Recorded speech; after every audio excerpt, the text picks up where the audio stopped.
Hey guys, welcome back to The Tipsy Ghost. We're your tipsy hosts, Sarah, and Lindsey. Hi. Hey guys. That was my creepy voice for you. I loved it. Thank you. Mhm. Lindsey didn't appreciate it. I appreciated it. Thank you. I was trying to use my better voice for It's you. beautiful. And Lindsey. Have you guys seen any good documentaries yet? Lately? Not yet. I did. What'd you see? It's called Pharma Bro.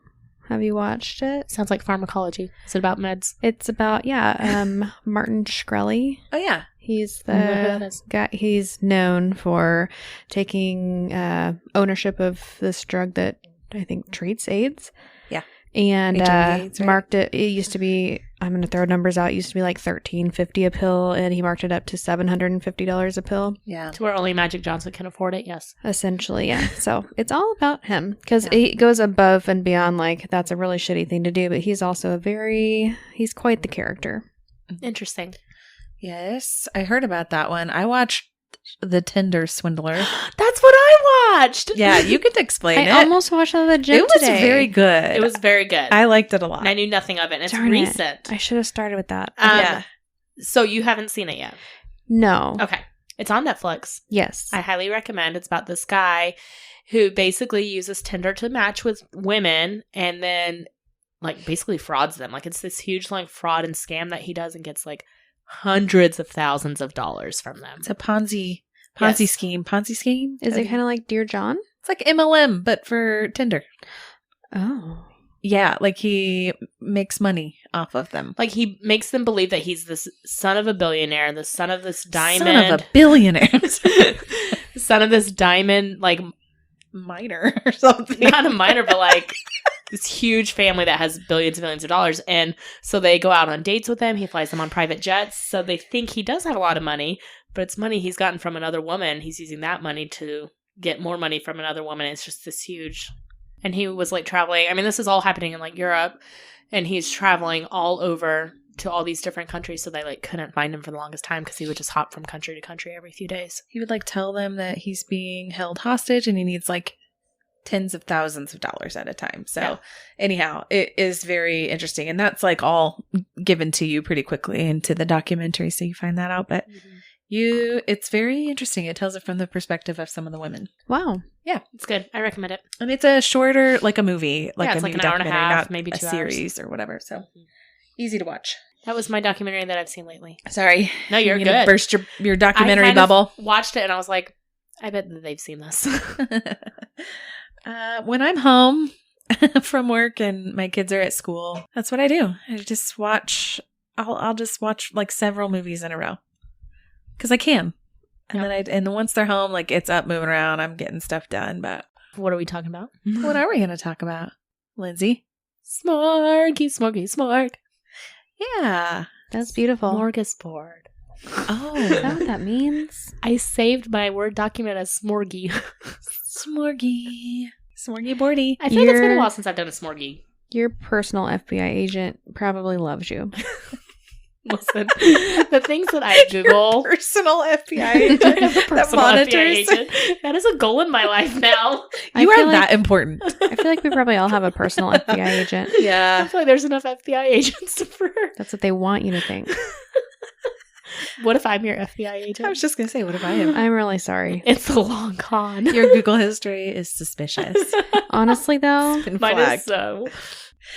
Okay, so the smorgasbord. Smorgasbord! One of our favorite things to talk about because we like to talk about whatever we want. Uh-huh. And Boydston's keeping a secret from us because she said her topic is a surprise. Surprise! it is a surprise. I like surprises. Let's spin the wheel. I'm excited. I want to see if you're first. Did you already spin it? No. Oh. You gave me a look. All right, we ready? Ready? Ready. Ooh. Loud. Whee! Yay! We don't know who it is yet. It's Sarah. Oh, it's me! Yeah. Okay. Mine is short and sweet. And I told you guys it was a cryptid. I'm a little upset that you're doing a cryptid. I'm Why? sorry. It's okay. Because They're my things. stepped on her cryptid toes. It's okay. Oh. My cryptid toes makes it sound like I have messed up toes. One of your toes is Mothman. I I've got a stupid. hoof. Then you wouldn't have toes at all. Stepped on your cryptid hoof. My cryptid hoof forgives you. Okay, wait. Hold on. My cryptid hoofs. Man, that was a good visual there. Was it? Cryptid foot, me stepping on it. Okay. But, to be fair, Lindsay, I really don't know if this falls in the cryptid category. Okay. I'm So interested. You'll just have to let me know. Okay. But I'm going to talk to you guys about Gef the Mongoose. I know nothing about this. Jeff? Okay. Do you Jeff. know about Jeff? No. Okay. Surprisingly, no. It sounds like something I would know about, but no. It's spelled Gef, but then in parentheses it says Jef, like pronunciate. Like not like pronunciation. Hefe. Or Hef. I was going to say Gef. I thought maybe Gef, but Gef. it says J, like it's pronounced like Jef. So I'm going to call him Jeff. It's like a Okay. GIF or GIF. Yes. Oh. Yeah. Yeah. Listen, we still can't agree on that. No, I still don't know the No, answer. GIF is the peanut butter. GIF is the motion Pictures. Okay. Well, I'm going to call him Jeff because he looks like a Jeff. Okay. He's known What does as... a Jeff look like? him. I feel like you just A offended mongoose. Jeffs everywhere. He looks like a mongoose. My dad is Jeff. Well, he's offended. Is this a story about your dad? Mm-mm. All right, so Jeff, he was known as the talking mongoose or the... Oh, gosh, I just remembered that I didn't look up how to pronounce any of these words, so... Good. Is this Perfect. in America? It is not. Oh, we get accents. Oh, we don't. you can try. What country are we going Yeah, to? where- I'm going we- to tell you here in Okay. just a Oh. second because I I'm didn't too know. excited about accents. Sorry. It's okay. But I think it's called Dalby, Dalby, Dalby. That's a country? Dalby Spook is the name of Jeff. They called him either Gef the Talking Mongoose or the Dalby Spook. Okay. Okay. Okay. So it was the name given to an allegedly talking mongoose that lived in a farmhouse. The farmhouse was owned by the Irving family. The Irving's farm was located at Cashin's Gap near the hamlet of Dalby on the Isle of Man. Isle of Man. Did that clear it up? No, one more time. I know exactly where she's talking about. Okay. It's an island nation and self-governing British Crown dependency in the Irish Sea between Great Britain and Ireland. Okay. I didn't know this place existed. But to be fair, geography is not really I'm my not strong cultured. suit. Yeah. So here's the story. In September of 1931, the Irving family claimed they heard persistent scratching, rustling, and vocal noises behind their farmhouse's wooden wall panels. Quick. Give me an impression of a vocal noise. Hey, it's me, Jeff. Jeff, that is not how I imagined you at all. Can you hear me? Hey guys, it's Jeff. Can you pay attention to me? I'm here. Jeff is terrifying. I'm getting FOMO. I'm stuck in the walls. Don't leave me out. So that's what Jeff Are you sounds guys like. talking about me? Your dinner looks good. Can I have some? Are you mad at me? I just got a Sarah snort. I love it. I didn't realize I was going to be giving Jeff impersonations. We did not come prepared. Spur of the moment. Okay. Oh, where was I? I don't know. Oh, scratching in the wall. Vocal noises. Vocal noises. That's where. All right, there we go. Behind the wooden wall panels. They said it resembled a ferret, a dog, or a baby. I'm guessing in the noises. So that's why I Okay. sounded so high pitched. Gotcha. So the family, just so you're aware, it included James, Margaret, they were the parents, and their 13-year-old daughter, oh gosh, Jeff. Voirrey. Like Lori with a V. Voirrey. Voiry. Voirrey. I don't know. British? Vlad? That sounded more Italian. It did. Voire? Voirrey? Vory? V. You get the point. V. Name's V. According to them, a creature named Jeff introduced itself and said that it was a mongoose born in India in 1852. Hey guys, it's me, Jeff. I'm a mongoose. I came from India. Oh, you need to have an Indian accent. I God. don't even know how to. I will offend everybody if I try. I honestly, I mean, it's kind of British. No. No? No. An Indian accent? No. I don't know. She's right there. We'll offend everybody. Yeah, Yeah, exactly. we will. I'm not even going to try. Just imagine it in my best Indian accent. Hey guys, it's me, Gef. I was born in India in 1852. This is a very friendly mongoose. They describe the creature as the size of a small rat with yellowish fur and a large bushy tail. Okay. The Irving said that Gef told them that he was an, quote, extra clever mongoose, an earthbound spirit, and a ghost in the form of a mongoose. An extra? He's extra clever. Okay. This family sounds like they might be on a substance. I am concerned for everyone involved. Listen, if a mongoose is talking, first off. If they're describing themselves as extra, I need extra. A mongoose said that, okay? My It name's was Gef. Gef said he was extra clever. oh, okay. He also apparently once said, quote, I am a freak. I have... I'm a freak. In the sheets. I'm like a freak mongoose. I'm not a normal mongoose. I'm a freak I'm an mongoose. extra freak. I'm a lady in the streets, but a freak in the sheets. That is what he said. exactly what I almost Gef called him said. Frank. No. That's exactly what Gef said. Gef is a freak. He said, I have hands and I have feet. And if you saw me, you'd faint. You'd be petrified, mummified, turned into stone or a pillar of salt. Okay, Gef. Okay. Gef had some claims, okay? Gef is The family made several claims about Gef, including that he supposedly guarded their house and informed them of the approach of guests or an unfamiliar dog. Or if somebody forgot to put out a fire at night, Gef would just go put it out for them because he was helpful. That's nice. Oh, so he is a ghost He was a mongoose helpful who can put out fires? ghost mongoose, yes. He's a firefighter. Gef the firefighter mongoose. He would also basically act as an alarm clock, and when people would oversleep, he'd wake them up. He's a rooster. He's a rooster. He's a cat because he chases mice away. Oh, okay. I was like, He does all the things. he's extra. He's extra. The family would often leave food out for him, and then Gef would come snatch it while he thought nobody was looking. But it turns out they think that they caught glimpses of Gef. Hey guys, it's just me, Gef, grabbing my food. I am still stuck on the fact that they think this is a talking mongoose. It's talking. Gef would tag along with the family when they would go to the market, but he pretty much stayed on the other side of the hedges so nobody could see him, and he would chat incessantly. Okay.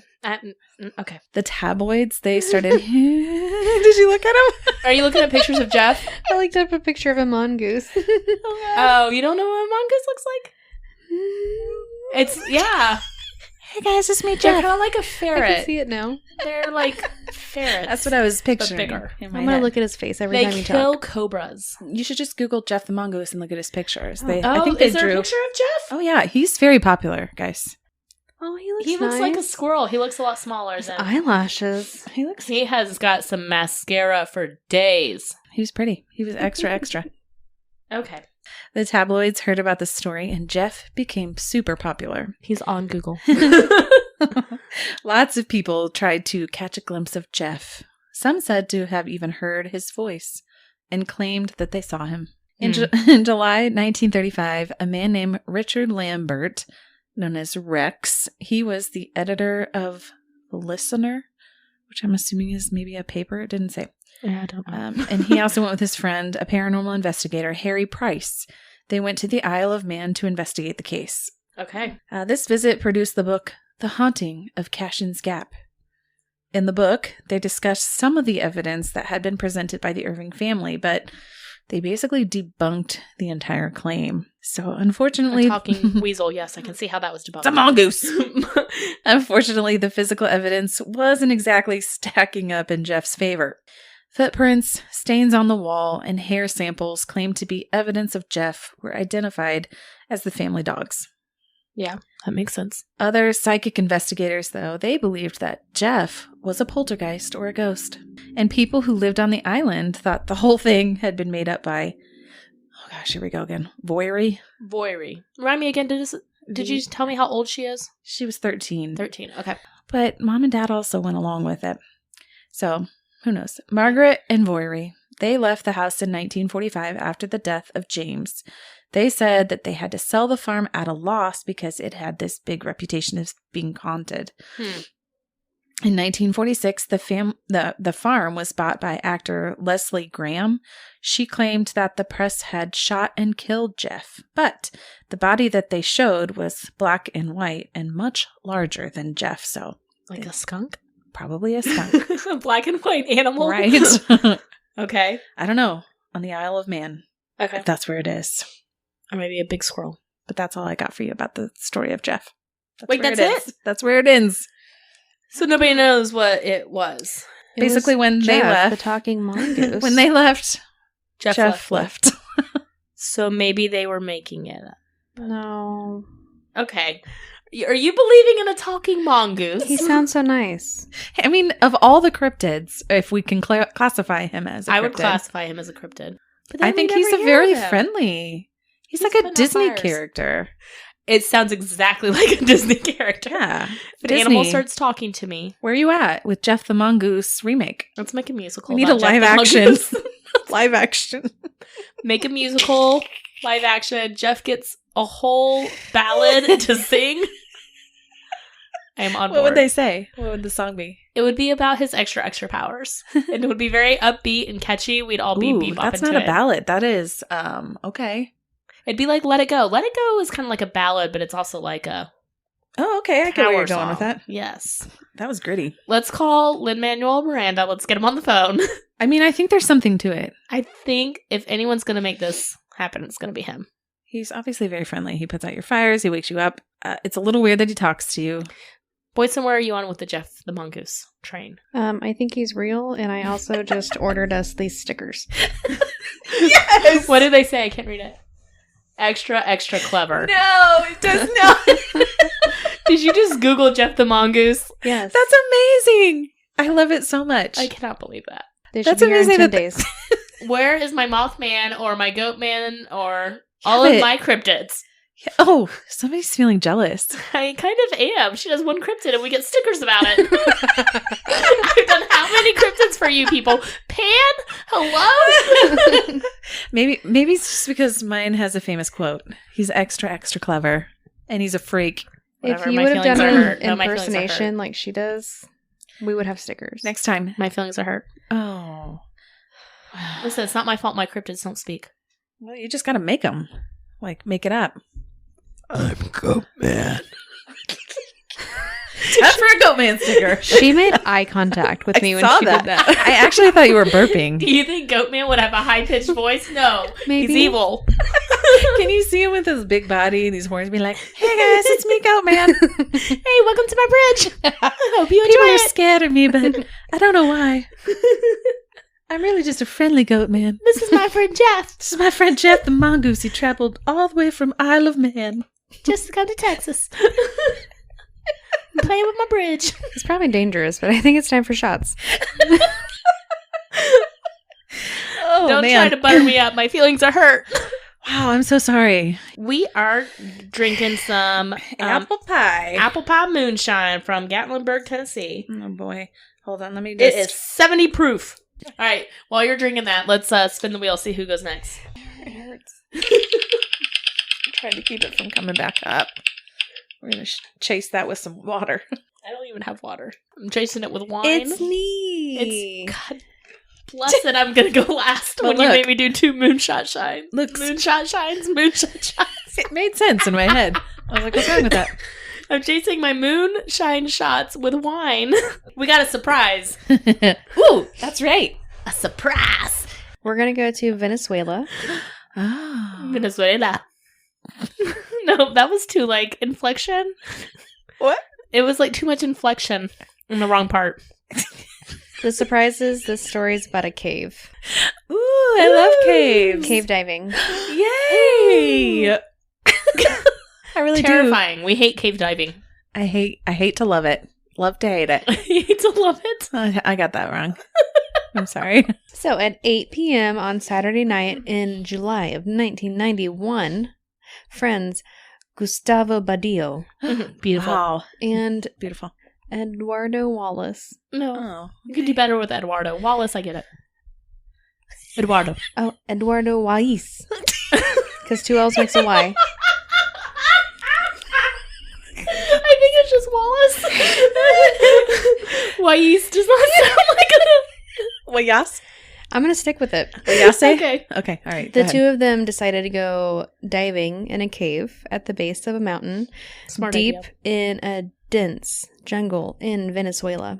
This cave was discovered in 1973, so 18 years earlier, by a British cave diver who followed a stream to an underground cave, saying that when he went diving, it led to a large subterranean lake. Nope. That sounds like the setup to a horror movie. It does. I've seen that movie. Yeah, I have. It doesn't end well. There is- is. Well, there's one person who survives. So this particular cave had been rated as, quote, extremely hazardous, even by top diving professionals. And Gustavo and Eduardo were experienced divers, but not formally trained to dive underground. And they certainly weren't professionals.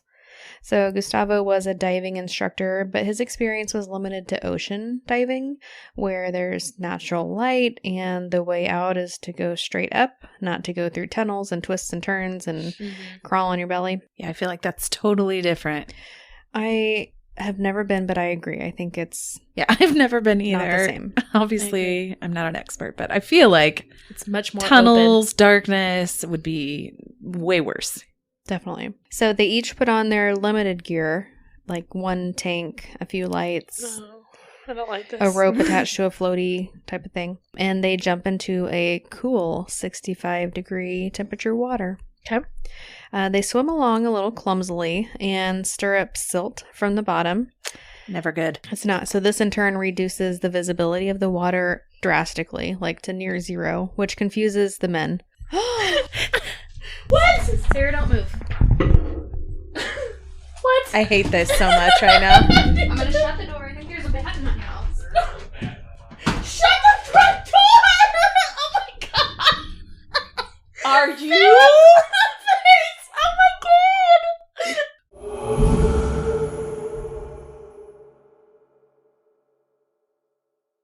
Are we going to talk about what just happened? What just happened, Boydston, God. in your house? I'll miss out the stage. I was doing my story. Out of the corner of my eye, I saw something flying, and I was like, ooh, a ghost. And then I saw my cat chase it, and I was like, oh, it's probably not a ghost. And then he came back the other way in front of the door again, and I was like, oh, I think that's a bat.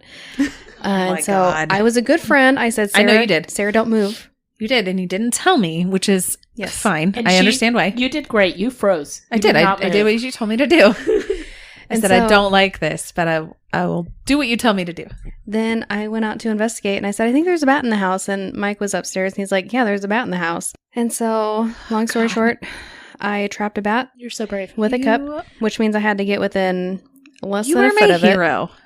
Thank you. And then Mike put a little plate under the cup, and he carried it outside, and we released it into the world. Me and Sarah stayed hidden in the room.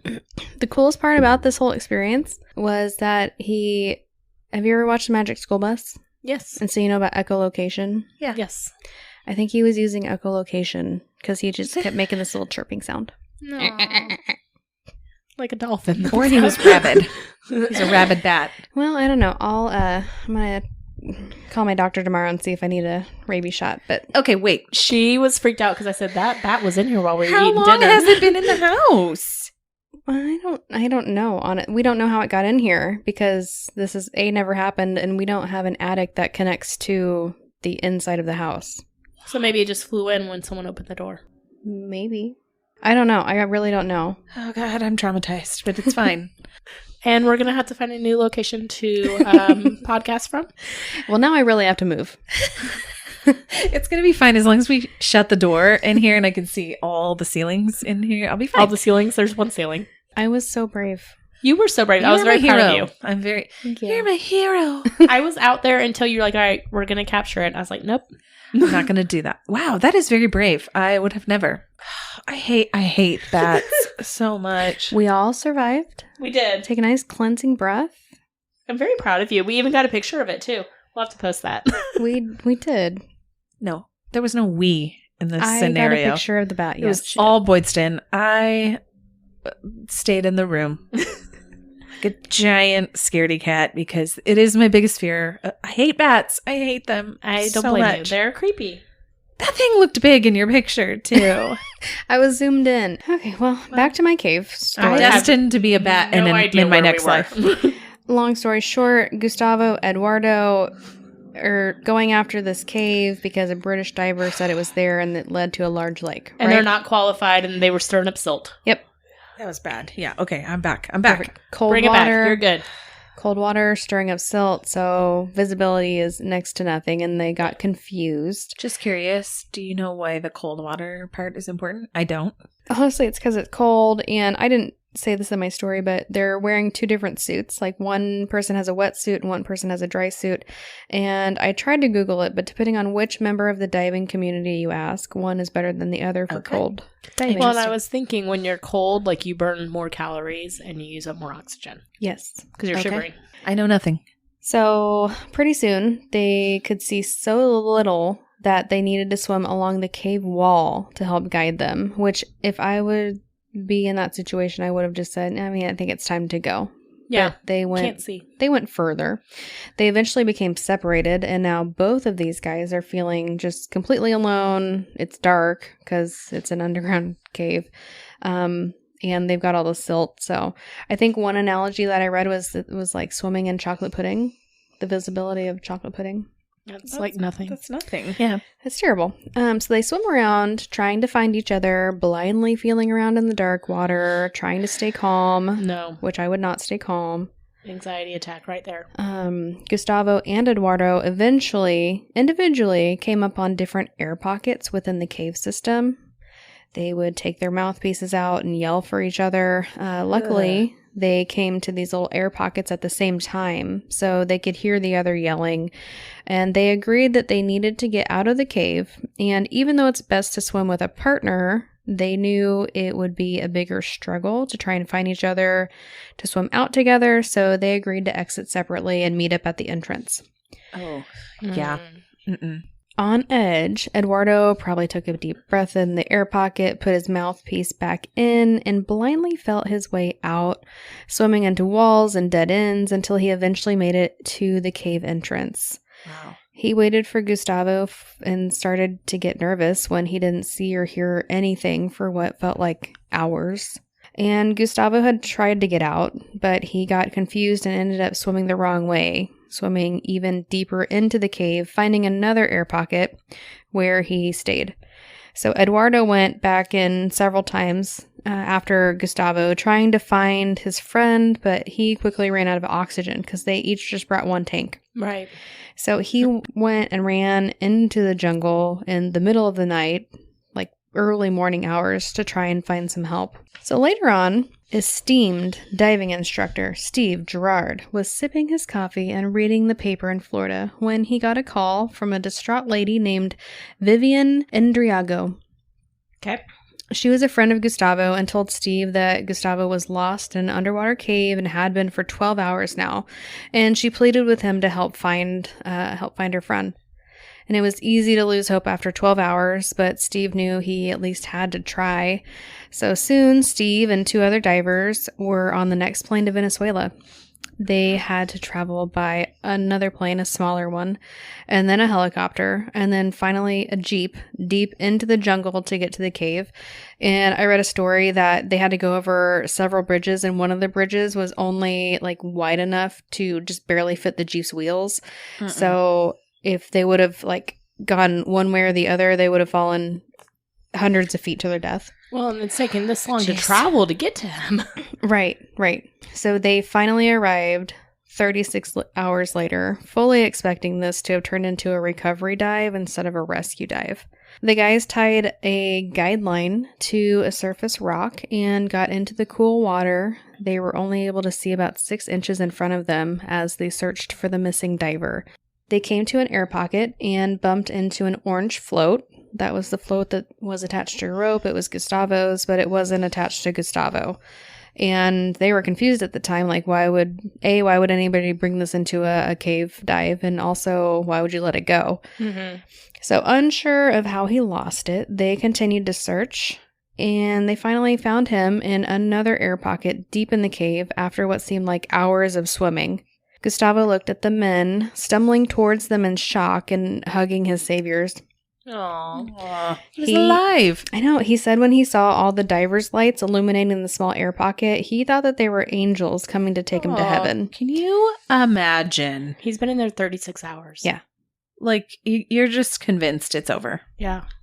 And Yeah, you're just 'cause- waiting to die. Like, it's a little air pocket, and so it can't have that much oxygen to recycle I and hate go it. They're through. having so to like much. swim and tread water, basically. Yes. Steve left the group to go back to the entrance and tell the others. There was a small crowd at this point waiting to see what happened to Gustavo. And he went to tell others that the news was good. He's alive. He grabbed a bottle of glucose-enhanced water to give to Gustavo for the journey back. And Gustavo happily drank it. He drank the whole thing, and he was led back to the cave entrance, closely monitored by the team.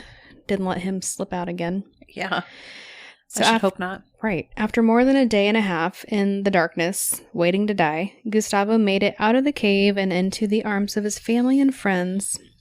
And then he Aw. collapsed from exhaustion. And never course. went diving again. Oh. So died. Gustavo. Damn it. Ugh. he thanked his rescuers as he wrapped himself in a fire blanket to keep warm. They waited for the fog to lift, and Gustavo was taken by helicopter to a hospital to be checked out. And he did check out. He was okay physically. So Gustavo wasn't able to turn the lights out at night for the week following his rescue. Yeah, He I was bet. irritable with family and close friends. He ended up quitting his job as a diving instructor. Yeah, I bet he Sure. did. His friends say that he just hasn't been the same since the incident. But Gustavo does have a goal to get formal cave dive training, preferably from Steve, and go back to that cave with plans to make it out on his own this time. No. Mm-mm. Gustavo, You know what? no. It's okay. Gustavo. There's such a thing as facing your fears. And then there's also a thing as no. As cave diving. And that's 2 thumbs down. He wants to specifically, for the main goal, but he also wants to pick up 2 things that he left in the cave. One was this a prayer relic that he dropped, and then another was his diving knife. And at one point while he was in the cave, he thought it would be quicker if he took his own life Sure. with the diving knife, but he intentionally dropped it so that he wouldn't do that. And so he wants to go back and get those 2 things. Have someone else go back and get him for you, buddy. Or just, it's a donation to the cave. To the cave. Sacrifice. Yes. No. I guess that would be the better term. This has solidified. I will never go diving. Right. Well, I did this because it's a cave survivor story. Yes, but it's still terrifying. Barely. It is terrifying. You're not wrong. This reminds me of yet another documentary. Another doc. Okay. Actually, it's on the Disney Channel. The Disney Channel. I have not watched it yet, but it's on my to-watch list. Well, Disney Channel has like National Geographic. Yeah, it does. And it's about, I'm never going to remember where the soccer team is from, but the soccer team that got stuck in the cave Oh, yeah. underwater and their rescue. I have no idea about this. Oh, really? It was fairly recent. They were down there for Oh, yes. a long time. Yes, I Yes. remember now. But I was it thinking talks- underwater. Cave, Talks yes. about like how they rescued them and also like how things were for them after. And I got to be honest, for that like first 5 minutes when we were trying to regroup afterwards, all I could think about was my exit strategy in case another bat comes in here, because that is my biggest fear, that we're sitting here recording and then a fucking bat dive bombs my face. What am I going to do? I thought I can't Go through hide the under window. here because it will follow me, obviously. So I'm going to go into your closet. The quickly. Walter closet. Just gnaw my way out through the front wall. Mm-hmm. Just scratch it. This is Like a, Gef the Mongoose. Oh, I have a Gef the I Mongoose. have a brick house, but Hey guys, let me out. I There's a don't bat care. in here. There's a bat. Let me out. Hey, it's me, Jeff. Always. All right, it's me. I'm so sorry that I had a bat in my house. I really did not plan that. That was know you didn't. not your fault. I'm really, really trying to let Ever it want to go. come back again? How about I take your mind off of it with an unsolved? I said it to Ben and he goes, oh God my damn it, God, that Lindsey. is literally your biggest fear. And I'm like, I know. I know. I know. At least I didn't come in here. But it makes me wonder, am I cursed? Am I cursed? The evil is making its Yeah. way in. Okay, proceed. Hey creepy people, this is P&W Haunts and Homicides. I'm Caitlin. And I'm Cassie. Together we explore stories of the paranormal and true crime throughout the Pacific Northwest. We're just two normal-ish friends who wanted more creepy local stories. Our episodes start with a tarot reading to help us gain some insight on each topic as we share the facts of the case and our interpretations. Come join us. We've got plenty of wine, laughs, and stories to share. You can find our episodes featuring true stories from infamous as well as lesser-known true crime cases, like the murders in Tunnel 13 and Forest Park. As well as our spooky stories from Pike Place in the Oregon Vortex on Apple Podcasts, Spotify, Amazon Music, Stitcher, and many more. For all of you that are listening, if you have any true crime or paranormal stories that you want us to share, email us at pnwhauntsandhomicides@gmail.com. Have a creepy ass day. Oh, you said it was an unsolved? Yes. But it's kind of a well-known-ish. I love unsolved. Okay, but listen, I Can't feel wait. like we can solve this one because Should we spin again and see if one of us can go instead of her? we're going to talk about Kris Kremers and Lisanne Froon. What? What? You said this is a well-known one? Once I start talking about it, you might know about it. It's not in America. Kris Kremers, of course. Kris Kringle. Got it. April 1st, 2014. Kris Kremers and Lisanne Froon. They are students that Okay, are staying... Pause. What is the last name you were saying? Froon. Oh, I think you said Like Ranfroon. spoon, but Froon. Lisanne? Froon. Oh, Lisanne. They are That's what I from was the thinking. Netherlands. Okay. All right, so they were staying with a host family in Panama. So they are Dutch. They are 21 and 22 years old, and they're basically staying in Panama during their gap year, which, is this a thing in Europe where you have like a gap year? I want a gap year. We can just go and do things. I'm an expert in that, so... So they were going to Panama to learn how to speak Spanish and then to volunteer at a school and like teach Spanish to these kids and also travel. It was kind of like they were friends who were doing this thing. So they were, like I said, students from the Netherlands. So they're staying with a host family while they are there in Panama, and they decided to take the family's dog on a walk through the jungle and the volcanoes that are around them in Boquete, Panama. And they were never seen again. Was the No. dog? Okay. Wait. Okay. So before the ask disappearance, questions. the girls, this is 2014, they have smartphones. They were very active on social media. They had made a Facebook post saying that they were going to tour the village. They had had brunch with two fellow Dutchmen before going on their hike. Like, everything seemed totally fine. I know this story. I was going to say it's a very popular one. All right. So that Well, night. it's not popular enough because I don't know it. Okay. Here we go. Fuck Ready? you both. So that night, the family noticed something was wrong. The host family. Okay. The dog had returned, safe and sound, Praise be. but They the always girls had not. So they searched the area around their home, but decided to wait till morning Actually, I do know this story. to call authorities. April 2nd, the girls missed an appointment with a local tour guide, so they were going to go on this tour. The tour guide notices they didn't show up, so he contacts the host family. The host family's like, oh yeah, they never came back last night from their walk. And then the tour by the guide way, then calls the school that they were supposed to volunteer at, and the school is the one who called the police. wait, the host family never did? They never did. That seems Is it- sketch. Is it normal to go missing in the jungle in Maybe Panama? they thought, look, these are two girls from a foreign country. They're 21 and 22. Maybe they met someone and they were just out partying all night. I mean, I don't know. I don't really know. I think it might have been cultural differences. Who knows? But they Yeah. did not call the authorities. no. Still weird that the school would call and they wouldn't, but okay. Okay. And So, especially if the dog showed back up. right, the dog came running right back. April 3rd. So the next day. So they've been missing for 2 days. Yeah. On April 3rd, they conduct an aerial search of the forest, as well as a foot search of the village by locals, but did not find anything. Okay. April 6th, 5 days later, they are still missing.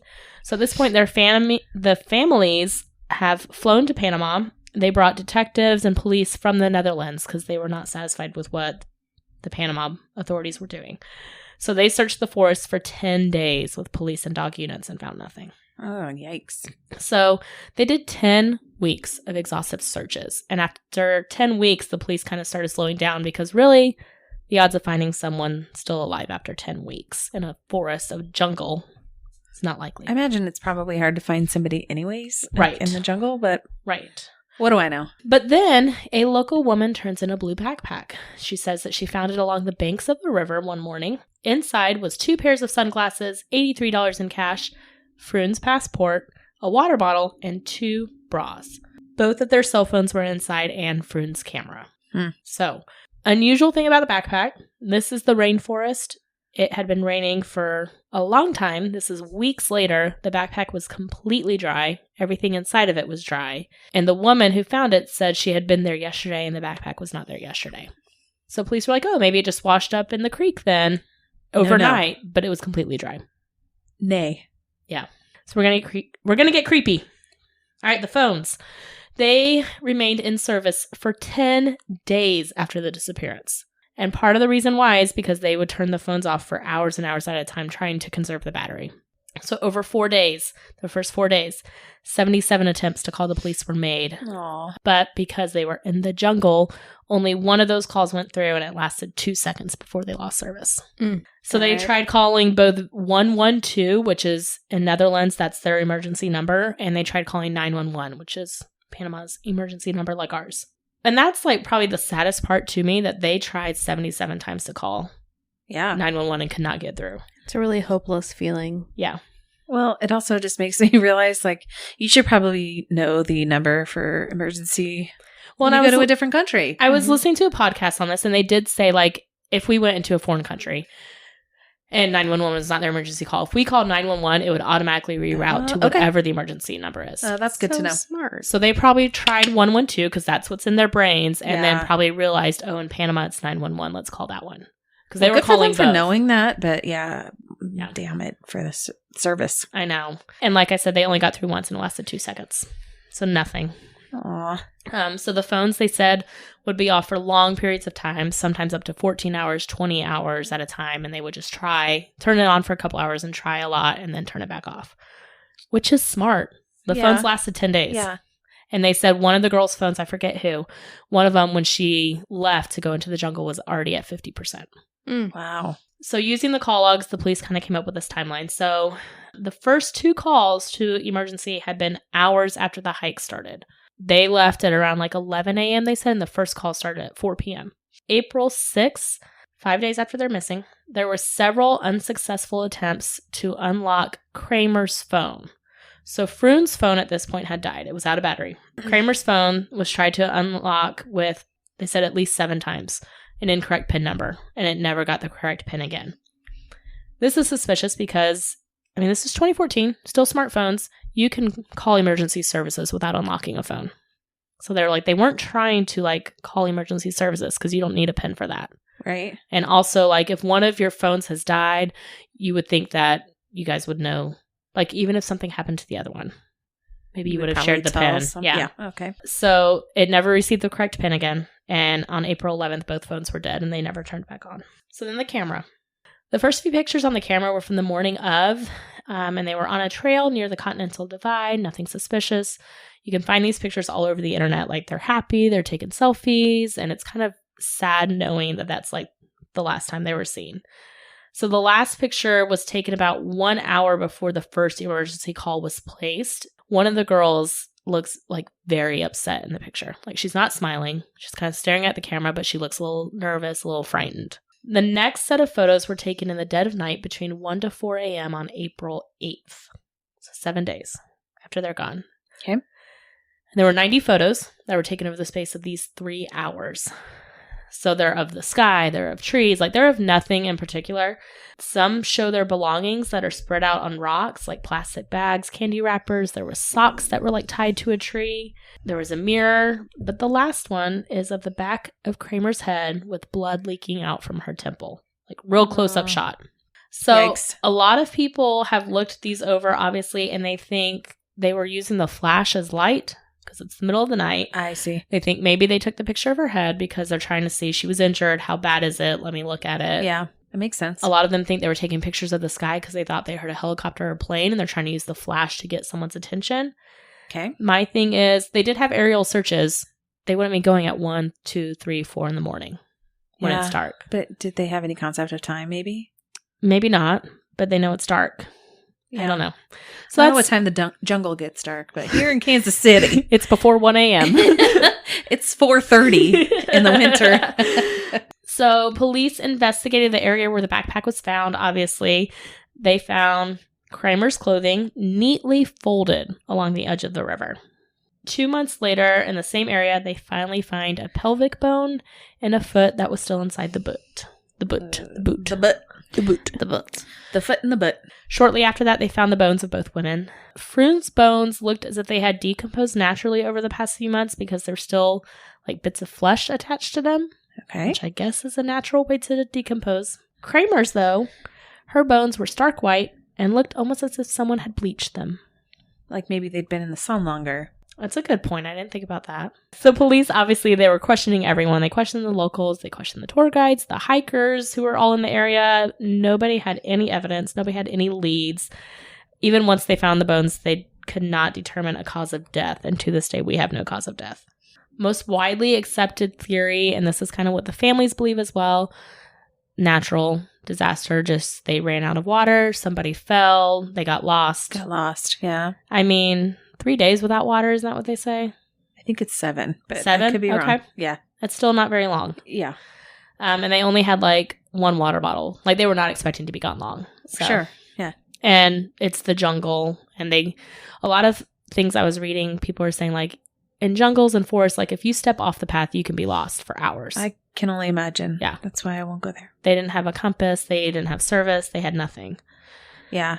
So the most commonly held belief is that Kremers fell and died. She's the one that the picture was taken of her skull. Okay. That was bleeding. So they think that Froon tried to, take a picture, see how bad it was, realized she was going to die, and tried to get out herself.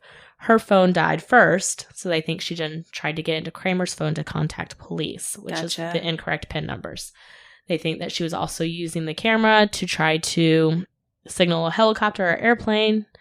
But one interesting fact about the photos, one photo is missing, and that is photo 509. So it would have been deleted in order for us to notice, because it goes from 508 to 510. So in order for us to notice it's missing, it would have been deleted after the rest of the pictures were taken. Because if you delete it right away, then the next number is just going to be 509. Okay. But if you delete it after you've taken like 510, 511, it's going to stay missing. Okay. So some believe that the Panama police or the killers, if this is... we're talking murder. Okay. Deleted the photo as evidence of foul play. And this picture has never been found. It has never been provided to the families. And it was taken at the end of the daytime photos and before the nighttime photos started. So sometime in those 4 days. They have brought in, I spiraled on this photo. They have brought in experts who have tried to get the photos back. They were able to bring back pictures the girls had manually deleted, but they were not able to ever find 509. And they said that it was probably had to have been deleted with the help of a computer. Yeah. Which the girls obviously did not have access to.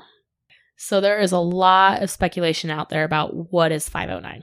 Is it something the Panama government tried to delete and keep hidden because there was a homicide here and they didn't want it to get out because these are, young college students who are coming to their country and it's bad for tourism? Right?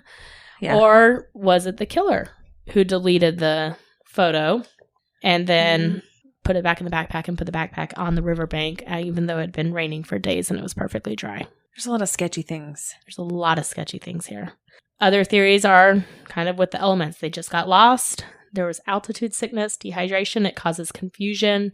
They got confused. They got turned around. They didn't know what was going on. Who really knows? But they just let go of the dog?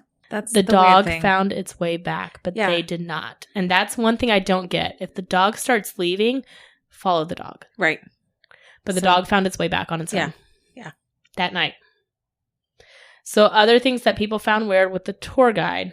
Remember, he's the one that noticed they were missing because they didn't show up for their tour. Okay. He called the host family, and then he called the school. And people were saying, what tour guide is going to be that plugged in, I guess. I don't know what a good word is. But that involved. In tune? Yeah. And he was very involved with the investigation. And so they're like, he probably would have never met them before. So why is he this involved? Why is he making sure the police are called and all this stuff?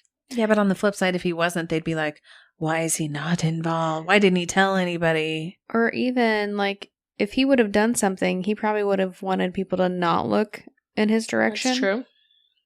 But with a lot of missing cases and murders and things like that, isn't it? We have found that the murderers typically involve themselves in the cases. That is true. But this is kind of what I thought happened. and maybe this was my own mind making this up, but for some reason I thought I was led in this direction. I'm sure it was TikTok. But was there anybody who thought that something in the jungle captured them or led them astray or something along that sort? Like, I really thought I heard that there was somebody, like they thought maybe there was a group of people living in the jungle that maybe captured these girls. That is a theory I did see out there. Police have shot that down pretty much right away. Police have denied anything like criminal happening to these women. Yeah. It says there's no foul play. We don't even know their cause of death. I'm getting a lot of like missing 411 vibes from this. Who knows what happened? I think it's something we will never know. Yeah, obviously. The family, like I said, has accepted that it was probably just, maybe they got lost. They got lost, kind of freak accident kind of thing, which... Based on the movies I that understand. I've seen, the jungle's very confusing. It can be. Yes. I know it's kind of morbid. A lot of things about us are, but I just like reading about like people getting like lost in the woods, lost in the forest, in the jungles. And that was another weird thing they said about them. They had flashlights, they had compasses, all that stuff. They didn't take any of it with them. Or it was never like in the backpack or anything. Yeah, like you said, they probably just thought they would be like out and back. And they were on a very popular hike. They said families go on it, dogs go on it. Like it's a very popular hike. So how did they get off course? They must have like tried to take a different path, or I don't know. Or they were lured by the aliens in the forest, in the jungle. There it is. Gef the Mongoose was in the jungle. Gef was like, hey girls, follow me. I got some extra special stuff. That's exactly what we have solved the case. We have. Okay. There we Case go. closed. I don't even need to do unsolved no longer anymore. an It's unsolved. always Gef.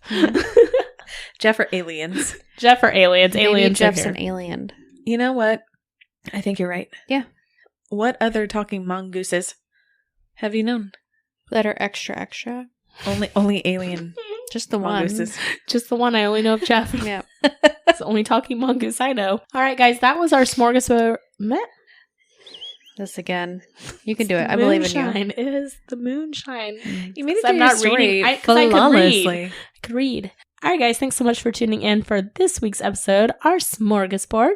You can always find us at thetipsyghost.com with our socials linked from there, or email us at thetipsyghost@gmail.com.